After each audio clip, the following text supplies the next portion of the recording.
அனைவருக்கும் வணக்கம். என்னுடைய பெயர் குமார். எனக்கு தற்போது 30 வயது ஆகிறது. நான் வேலை செய்யும் அலுவலகத்தில் தற்காலிக ஊழியராக கலைவாணி என்ற 25 வயது மதிக்கத்தக்க விதவை பெண் வேலைக்கு சேர்ந்தாள்.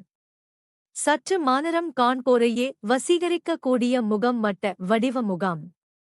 அவளது சிரிப்பு அடக்கமான குணம் சிரித்தால் குழிவிலும் கன்னம் உச்சி எடுக்காத நீளமான கருங்கூந்தல் அவளை பார்க்க ரொம்ப அழகாக காட்டியது. எப்போதுமே சிரித்த முகம் கனிவான பேச்சு என அமைதியான அடக்கமான குடும்ப பெண் போல இருந்தாள். ஆனால் அவளுக்குள் ஒரு காம அரக்கி ஒளிந்திருப்பதை நான் பின்னால்தான் கண்டுபிடித்தேன். கலைவாணிக்கு கணவன் இல்லை. அவளுக்கு குழந்தையும் இல்லை. கணவன் இல்லையே என்ற இயக்கம் அவள் முகத்தில் எப்போதுமே தெரிந்ததும் இல்லை. எடுத்த வேலையை சிறப்பாக சீக்கிரமாகவே முடிப்பாள். நான் அவளிடம் அன்பாகவும் கனிவாகவும் பேசி பழகினேன். அனைவருக்கும் அவளை பிடிக்கும். எனக்கும் தான். அவளுக்கு சில விஷயங்களில் உதவ முடியுமா என்று ஒரு நாள் என்னிடம் வந்து கேட்டாள். ஏனென்றால் இதற்கு முன் அந்த வேலைகளை நான் தான் பார்த்திருந்தேன். அலுவலகம் முடிந்த பிறகு சிறிது நேரம் காத்திருந்து கற்றுக்கொள்ளலாம் என்றேன். புரிந்தது போல் சிரிப்பாலேயே மெய்க்கிச் சென்றால் என் குழி விழுந்த கண்ணழகி. 5 மணி ஆனது. அனைவருமே கிளம்பிய பிறகு இருவருமே ஒரே கம்ப்யூட்டரில் அமர்ந்தோம். முதலில் சற்று தள்ளியே அமர்ந்தாள். போக போக நானே அவளை அருகில் வருமாறு அவளது நாற்காலியை இழுத்தேன். அவளும் எதுவும் சொல்லவில்லை. மவுஸ் மீது அவள் கை இருந்தது. சிறிது தைரியத்தை வரவழைத்து அவள் கை மீது எனது கையையும் நான் வைத்தேன். எந்தவிதமான எதிர்ப்பும் இல்லை. மேல் லேசாக தடவினேன். மெதுவாக கை மீது கொஞ்சம் கொஞ்சமாக மேலே ஏற்றினேன். அவளது தோலையும் தொட்டேன். அவரிடமும் இப்போதும் எந்தவிதமான எதிர்ப்பும் இல்லை. அதன்பின் கீழே கொஞ்சம் கையை விட்டு கழுத்துக்கு கீழ் உள்ள பகுதியில் திரசின் மீது கையை வைத்து அமுக்கினேன். இந்த முறை அவளே என்னை நெருங்கி சற்று நகர்ந்து அமர்ந்து கொண்டு எனது கை வெளியே தெரியாமல் இருக்க அவளது ஷாலை போட்டு மறைத்து கொண்டாள். எனக்கும் கிடைத்ததே கிரீன் சிக்னல் என்று நினைத்துக் கொண்டு அதன் பிறகு நான் மோசமான எல்லைகளை எல்லாம் மீறினேன். எந்தெந்த இடத்தில் எல்லாம் பெண்களுக்கு தொட்டால் பெண்களுக்கு உணர்ச்சிகள் அதிகமாகுமோ அங்கெல்லாம் என் கைகள் சென்றன. கொஞ்ச நேரத்திலேயே அவளும் நெளிய ஆரம்பித்தாள். 5 நிமிடங்களில் அவளது முகத்தில் உணர்ச்சிகளை பார்க்க முடிந்தது. நெளிந்தாள், மூச்சு வாங்கினாள். உள்ளே செல்லலாம் என்றாள். நானும் சரி என்றேன். கம்ப்யூட்டரை ஆஃப் செய்துவிட்டு அவளின் கையை பிடித்து உள்ளே அழைத்துச் சென்றேன். அவளது கை வியர்த்து குளிராக மாறியது. எனக்கு வேறு ஒரு பெண்ணுடன் இது முதல் முறை என்பதால் எனக்கும் உயர்த்து கொட்டவும் தொடங்கியது. அவள் இந்த விஷயத்தை ஏற்றுக் கொள்வாளா அல்லது கடுமையாக எதிர்ப்பாளா, இதனால் எனக்கு வேறேதும் பிரச்சனை வருமா என பயத்தோடுதான் நான் இதை செய்தேன். ஆனால் அவளோ எந்தவிதமான எதிர்ப்பும் கொடுக்காமல் எனக்கு ஒத்துழைப்புதான் கொடுத்தாள். எங்கள் ஆபீஸில் ரெஸ்ட் எடுக்கும் இடமும் உள்ளது. சிறிய பெட் மற்றும் தலையணையும் இருக்கும். அதை விரித்து போட்டேன். அவளை கட்டி அணைத்தேன். அவளது உடல் சூடு என் உடலில் கரண் அடித்தது போல இருந்தது. நாளை ஒன்று இல்லை என்பது போல அவளை நான் கட்டி அணைத்தேன். அதன் பிறகு நாங்கள் எதற்காக இந்த அறைக்கு வந்தோமோ அதை எல்லாமே செய்து முடித்தோம். அவளும் கணவனை இழந்து 3 ஆண்டுகள் இயக்கத்தில் இருந்ததாகவும் தற்போதுதான் அந்த இயக்கமே தீர்ந்ததாகவும் என்னிடமும் சொன்னாள். அதன் பிறகு நானும் அவளும் அடிக்கடி ஆபீஸில் இருக்கும் இந்த ரகசிய அறையில் உல்லாசமாக இருக்கவும் தொடங்கினோம். அவளும் இந்த ஆபீஸில் அவள் தற்காலிகமாகத்தான் வேலைக்கு சேர்ந்ததால் கொஞ்ச நாட்களிலேயே அவளை வேலையில் விட்டே தூக்கிவிட்டார்கள். நானும் தினமும் வேலையை முடித்துவிட்டு கொஞ்சம் லேட்டாகத்தான் வீட்டுக்கு சென்று கொண்டிருந்தேன். அப்போது எல்லாம் என் மனைவி முன்பு எல்லாம் 5 மணிக்கெல்லாம் வீட்டுக்கு வந்து விடுவீர்களே, இப்பெல்லாம் ஏன் 6 மணி ஆகிறது என என்னிடம் மனைவி கேட்பாள். நானோ இல்ல ஆபீஸ்ல இப்ப எல்லாம் வேலை அதிகமாக இருக்குது என்று சொல்லி சமாளித்து போய் சொல்லி வந்தேன். நான் கலைவாணியோடு என் ஆபீஸ் வேலையை முடித்துவிட்டு நானும் அவளும் உல்லாசமாக இருந்துவிட்டுதான் வீட்டுக்கு செல்வோம். அதனால்தான் நான் என்னுடைய வீட்டுக்கு லேட்டாக சென்று கொண்டிருந்தேன். இப்போது கலைவாணியை வேலையை விட்டு தூக்கிவிட்டதால் இனி நான் அவளோடு எப்படி உல்லாசமாக இருக்கப் போகிறேன் என நான் தவித்து வந்தேன். இது குறித்து நான் கலைவாணியிடமும் கேட்டேன். அப்போதுதான் அவள் சொன்னாள், ஆபீஸில் இனி நாம் உல்லாசமாக இருக்க முடியாவிட்டால் என்னுடைய வீட்டுக்கு வாருங்கள், நானும் என்னுடைய வீட்டில் நீங்களும் உல்லாசமாக இருக்கலாம் எனவும் கூறினாள். எனக்கு அது ரொம்ப சந்தோஷத்தை கொடுத்தது. என்னுடைய ஆபீஸுக்கு பக்கத்திலேதான் அவளுடைய வீடும் இருந்தது. இது எனக்கு ரொம்ப சௌகரியமாகவும் இருந்தது. அவளுடைய வீடு தெருவின் கார்னர் வீடாக இருந்தது. அதனால் எனக்கு மேலும் அது ரொம்ப வசதியாகவும் இருந்தது. நான் எனக்கு ஆபாச படங்கள் பார்க்கக்கூடிய பழக்கமும் இருந்தது. அதில் வருவது போல உறவில் ஈடுபட வேண்டும் என்ற ஆசையும் இருந்தது. ஆனால் இதை நான் பலமுறை என்னுடைய மனைவியிடம் தெரிவித்திருக்கிறேன். ஆனால் அவளோ அதற்கு சம்மதிக்கவில்லை.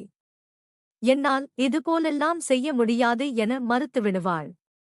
ஆனால் இந்த விஷயத்தை நான் கலைவாணியிடம் கூறியிருப்பேன். அவளிடம் நான் அடிக்கடி யாபாச படங்களை காட்டி இதுபோல் நாம் செய்யலாமா, இதுபோல் உறவு வைத்துக் கொள்ளலாமா எனவும் கேட்பேன். ஆனால் அவளோ எந்தவிதமான எதிர்ப்பும் தெரிவிக்க மாட்டாள். அவளும் எனக்கு ஒத்துழைப்பும் கொடுக்கா செய்தாள். ஒரு கட்டத்தில் அவளே எனக்கு தினமும் இதுபோல விதவிதமாக ஈடுபடுவது ரொம்ப பிடித்திருக்கிறது என்றும் சொல்வாள். அதனால் நான் தினமும் ஒவ்வொரு விதமான ஆபாச வீடியோக்களை அவளிடம் காட்டுவேன். அதன் பிறகு அதுபோல நானும் அவளும் உறவில் ஈடுபடவும் ஆரம்பித்தோம். இது எனக்கு ரொம்ப பிடித்தும் இருந்தது. அவளுக்கும் இது ரொம்ப பிடித்திருந்தது. இதனால் எங்களுக்குள் ரொம்ப இணைப்பும் அதிகமானது. ஒரு கட்டத்தில் நான் கலைவாணியை வேறு எங்கும் நீ வேலைக்கு செல்ல வேண்டாம், நீ வீட்டிலேயே இருந்து கொள், உனக்கு தேவையான பணத்தை நான் தருகிறேன் என்று நானும் கூறிவிட்டேன். காரணம் கலைவாணி எனக்கு ரொம்ப பிடித்துவிட்டது. அவள் வேறு எங்காவது வேலைக்கு சென்றால் அங்கு வேறு யாருடனும் அவளுக்கு பழக்கம் ஏற்பட்டால் அவளிடம் அவள் உறவு கொள்ள ஆரம்பித்து விடுவாள். அதனால் கலைவாணி எனக்கு கிடைக்காமல் போய்விடுவாள். கலைவாணி கடைசி வரை எனக்கு வேண்டும் என்பதால் நான் அவளிடம் இப்படி கூறினேன். உனக்கு தேவையான பணத்தை நான் தருகிறேன். நீ வேலைக்கெல்லாம் சொல்ல வேண்டாம். வீட்டு வாடகை கூட நானே கொடுத்து விடுகிறேன் எனவும் கூறினேன். அதனையும் அவளும் ஏற்றும் கொண்டாள். அவளுக்கும் என்னை விட வேறு ஒருவனை தேடி செல்ல விருப்பமும் இல்லை. காரணம் அவளுக்கு பிடித்தாதது போல நானும் ஈடுபடுவதால் அவள் அதை பற்றி யோசிக்கவும் இல்லை. அதன் பிறகு நானும் அவளும் தினமும் உல்லாசமாக இருப்பதையே வழக்கமாக கொண்டிருந்தோம். அதன் பிறகு நான் என்னுடைய வீட்டு செலவுக்கு கொடுக்கக்கூடிய பணமும் குறைக்க செய்தேன். இதனால் என் மனைவி என்னிடம் அடிக்கடி சண்டை போடவும் ஆரம்பித்தாள். என் மனைவியும் என்னை இப்படி திடீரென வீட்டுச் செலவுக்கான பணத்தையே குறைத்து விட்டீர்கள் என என்னிடம் சண்டை போடவும் ஆரம்பித்தாள். அப்போது நான் என் மனைவியிடம், இப்போதே என்னுடைய நிறுவனத்தில் நிறைய பேரை வேலையை விட்டே தூக்கிவிட்டார்கள். கம்பெனி திவால் ஆகக்கூடிய நிலைமையில் இருக்கிறது. அதனால் சம்பளம் கூட இவ்வளவுதான் கொடுக்க முடியும் என குறைத்து விட்டார்கள். இந்த சம்பளத்தில் வேலை பார்க்க விருப்பம் இருந்தால் பாருங்கள், இல்லையென்றால் வேறு ஒரு வேலைக்கு சென்று விடுங்கள் என கூறிவிட்டார்கள். நானும் வேறு ஒரு வேலையை முயற்சி செய்து கொண்டுதான் இருக்கிறேன். ஆனால் எனக்கு வேறு வேலை இன்னும் கிடைக்கவில்லை. அதுவரை இந்த பணத்தை வைத்து எப்படியாவது சமாளித்து விடு என நான் கூறி என் மனைவியிடம் போய் சொல்லி நாடகம் ஆடினேன். ஆரம்பத்தில் என்னுடைய மனைவியும் இதுதான் உண்மை என நம்பிவிட்டாள். இதை நான் எனக்கு சாதகமாகவும் பயன்படுத்திக் கொண்டேன். அதன் பிறகு நான் பல மாதங்கள் கலைவாணியோடு உல்லாச வாழ்க்கையை வாழ்ந்து வந்தேன். ஒரு நாள் என் மனைவி என்னுடன் வேலை செய்யும் ஒரு நபரை இதயர்ச்சியாக வெளியில் சந்தித்திருக்கிறாள். அப்போதுதான் அவரிடம் என் மனைவி கேட்டிருக்கிறார். ஏன் உங்கள் கம்பெனி திவாலாக போகிறதா? என் கணவன் இப்போதெல்லாம் சம்பளம் ரொம்ப குறைவாக வாங்கி வருகிறாரே. நீங்களும் அதே கம்பெனியில்தான் வேலை செய்கிறீர்களா? இல்லது வேற ஒரு கம்பெனிக்கு மாறிவிட்டீர்களா என அவரிடம் என் மனைவி கேட்க, அவரோ அப்படியே எல்லாம் ஒன்றுமே இல்லையம்மா. உன் கணவன் இப்போது முன்பே விட அதிகமானதான சம்பளம் ஆகுகிறான். அவனுக்கு ஒரு பிரச்சனையும் இல்லையே என உண்மையே சொல்லிவிட்டார். இது இப்படி ஒரு சம்பவம் நடக்கும் என நான் எதிர்பார்க்கவே இல்லை. அதன் பிறகு என் மனைவி வீட்டுக்கு வந்து என்னுடன் கடுமையான சண்டையும் இட்டார். நீங்கள் என்னிடம் போய் சொல்லி இருக்கிறீர்கள். உங்கள் கம்பெனி ஒன்னும் திவாலாகவில்லை. உங்களுக்கு முன்பை விட இப்போது அதிகமாதான் சம்பளம் கொடுக்கிறார்கள். ஆனால் ஏன் என்னிடம் போய் சொன்னீர்கள் என என்னிடம் சண்டையிடவும் ஆரம்பித்தார். நானும் அப்படி இப்படி சொல்லி எப்படியோ சமாளிக்க பார்த்தேன். ஆனால் என்னால் முடியவில்லை. கடைசியில் எனக்கும் கலைவாணிக்கும் தீர்ந்த தகாதொருவை என் மனைவிக்கு தெரிந்துவிட்டது. இதனால் அவர் கடுமையான அதிர்ச்சி அடைந்து என்னிடம் முன்பை விட அதிகமாக சண்டையும் போட ஆரம்பித்தார். ஒரு கட்டத்தில் கோபத்தில் நான் அவளை அடித்தும் விட்டேன். இதனால் என்னுடைய மனைவி கோச்சு கொண்டு என்னுடைய குழந்தைகளை மறைத்துக் கொண்டு அவருடைய வீட்டுக்கு சென்று விட்டாள். என் மனைவிக்கு உடன் பிறந்தது ஒரு அண்ணனும் 2 தம்பியும். அவள் வீட்டுக்கு சென்றதும் எதற்காக இப்படி வந்துவிட்டாய் என அவருடைய சகோதரர்கள் கேட்க அனைத்து விஷயங்களையும் சொல்லிவிட்டாள். என் கணவனான குமாருக்கு கலைவாணி என்ற ஒரு விதவை பெண்ணோடு தகாதவு இருந்தது. அதனால் அந்த பெண்ணுக்கு அந்த பெண்ணே ஒரு வாடகைக்கு ஒரு வீடு எடுத்து தங்க வைத்து அவரிடனும் குடும்பம் நடத்தி வருகிறார். அதனால் என்னுடைய செலவுக்கும் பிள்ளைகளுக்கும் செலவுக்கும் பணம் கொடுப்பதை குறைத்துவிட்டார். இதை கேட்கும்போது எனக்கும் அவருக்கும் தகராறு ஏற்பட்டது. அதனால் அவர் என்னை அடித்து கொடுமை செய்ய ஆரம்பித்துவிட்டார். அதனால் நான் கோபித்துக் கொண்டு இந்த வீட்டுக்கு வந்துவிட்டேன் என கூறி அவருடைய சகோதரிடம் அழுதிருக்கிறார். இதனால் அவருடைய சகோதரர்கள் கோபமாகி என்னை பார்க்குவதற்காக என்னுடைய வீட்டிற்கு வந்தார்கள். அவர்களும் வந்து இந்த தகாதோரவை கைவிடும்படியும் என்னிடம் கூறுகிறார்கள். ஆனால் நானோ முடியாது என இருந்தேன். இதனால் கோபமான அவர்கள் என்னை அடிக்க ஆரம்பித்தார்கள். என்னை சரமாரியாக அடித்தார்கள். ஒரு கட்டத்தில் இதுக்கு அப்புறமும் நீங்கள் கலைவாணியுடன் தொடர்பு வைத்து இருந்தீங்கனால் உங்களை அடித்து கொலை செய்து விடுவோம் எனவும் கூறி மிரட்டினார்கள். நீங்கள் 1 கோடி ரூபாய்க்கு மேல் இன்சூரன்ஸ் பணம் போட்டிருக்கிறீர்கள். உங்களை கொலை செய்தால் அந்த பணம் என் தங்கைக்கு கிடைத்துவிடும். அதை வைத்து என் தங்கை சந்தோஷமாக இருப்பாள். நீங்கள் உயிரோடு இருக்க வேண்டும் என்றால் ஒழுக்கமாக இருங்கள், இல்லை என்றால் உங்களை நாங்கள் கொலை செய்யக்கூட தயங்க மாட்டோம் என கூறினார்கள். இதை கேட்டு நான் அதிர்ச்சி அடைந்தேன். காரணம் அவர்கள் என்னை அந்த அளவுக்கு அடித்தார்கள். அதனால் அவர்கள கோபம் கண்டிப்பாக கொலைவரியாக மாறவும் வாய்ப்பிருப்பதால் நான் கலைவாணியோடு பழகுவதை நிறுத்திக் கொள்ள வேண்டும் என நான் முடிவு செய்தேன்.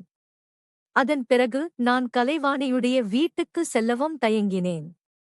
அதன் பிறகு நான் நடந்த விஷயங்களை கலைவாணியிடம் முறையாக சொல்லிவிட்டு அவளை விட்டு பிரிந்தால்தான் அவளால் நமக்கு எந்தவிதமான பிரச்சனையும் வராது என நினைத்து நான் கலைவாணி வீட்டுக்கு சென்றேன். என் உடலில் இருந்த காயங்களை பார்த்து அவளும் அதிர்ச்சி அடைந்தாள். என்னாச்சு ஏதாச்சு எனவும் கேட்டாள்.